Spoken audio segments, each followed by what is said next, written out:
Sir नमस्कार।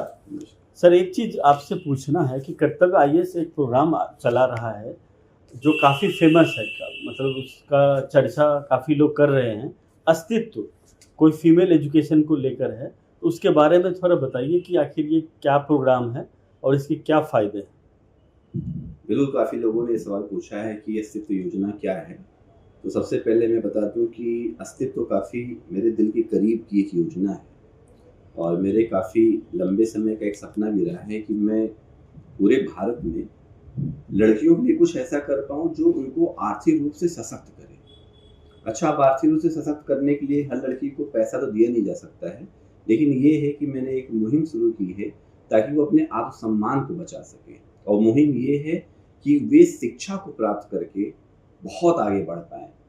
और ऐसा अब्दुल कलाम ने कहा भी है कि अगर किसी भी देश की या किसी भी परिवार की, किसी भी समाज की एक लड़की पढ़ी-लिखी होती है, तो वो कहीं न कहीं पूरे उस सोसाइटी को लीड करती है। उसका पूरा परिवार पढ़ा-लिखा हो जाता है, उसका पूरा समाज पढ़ा-लिखा हो जाता है। तो आज मैं ये छोटी-सी स्टोरी मैं बताना चाहता हूँ कि आज से ठीक कुछ वर्षों पहले मेरे घर में एक सफाई कर्मी थी और उसके 2 बच्चे थे। हालाँकि दोनों ट्विन्स थे, जिसमें से एक लड़का था और एक लड़की थी। तो मैं देखता भी था कि जो सफाई कर्मी थी वो अपने बेटे पर ज़्यादा इन्वेस्ट करती थी।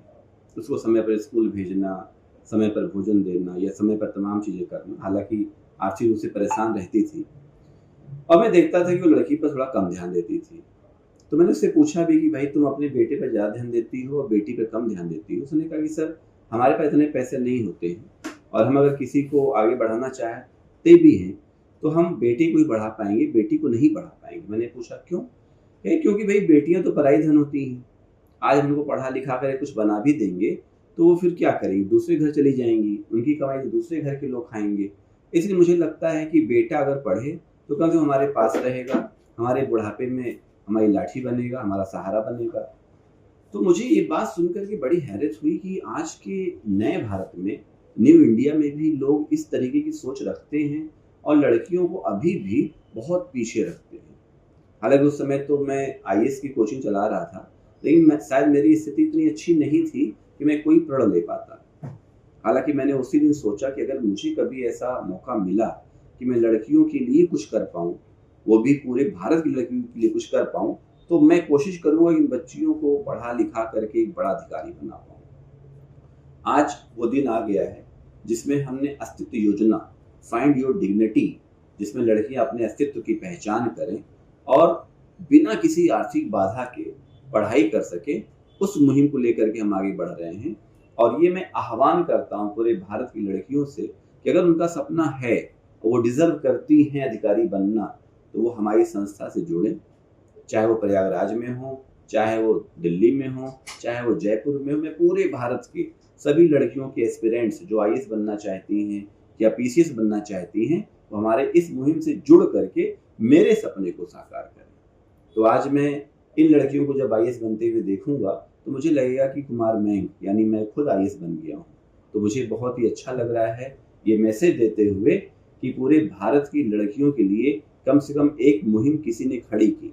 जैसे कि भारत सरकार ने एक मुहिम खड़ी की कि बेटी बचाओ और बेटी पढ़ाओ, तो मेरी भी एक मुहिम है कि हम भारत की बेटियों को बचा तो रहे हैं, पढ़ा भी रहे हैं, लेकिन शायद अभी हम उस पितृसत्तात्मक या पितृवादी सोच से बाहर नहीं निकल पा रहे हैं और लड़कियों को शायद वो अवसर जो मिलना चाहिए वो नहीं दे पा रहे हैं।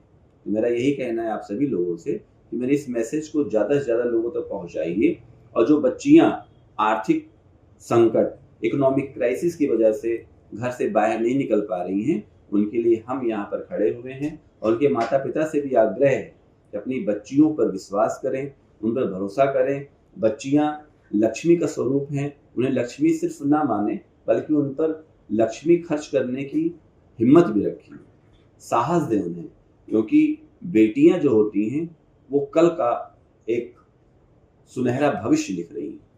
क्योंकि अगर हमारी बेटियां पढ़ी लिखी रहेंगी, हमारी बेटियां आगे बढ़ेंगी, तो शायद हमारा समाज, हमारा देश बहुत आगे बढ़ जाएगा। और भारत जैसे देश में तो हमने देखा भी है, चाहे हम सावित्रीबाई फुले की बात करें, चाहे हम सरोजिनी नायडू की बात करें, चाहे हम इंदिरा गांधी की बात करें, चाहे हम हाल ही में देश की प्रथम नागरिक राष्ट्रपति श्रीमती द्रौपदी मुर्मू की बात करें, तो उन्होंने भी नाम रोशन किया है। तो ज़रूरत है कि हम बेटियों के लिए कदम से कदम मिलाकर एक खड़े हों और उनको शिक्षा के क्षेत्र में खूब आगे बढ़ाएं, ताकि वो अपना विकास स्वयं कर लें, वो आर्थिक आज़ादी स्वयं प्राप्त कर सकें। यही है मेरे सपने का इतना अंश। तो इस योजना से जुड़ने के लिए हम लोगों ने जो पिछले कुछ वर्षों में प्रयास किया है, उसमें ये है कि देश की सभी लड़कियों, चाहे जहां से हो, जो IAS की या स्टेट पीसीएस की तैयारी कर रही हैं, चाहे वो बिहार पीसीएस की बच्चियां हो, राजस्थान की हो, यूपी की हो, वो सब जो तैयारी कर रही हैं, वो इसी वर्ष यानी 2026 में 26 मई 2026 से हमसे जुड़ सकती हैं।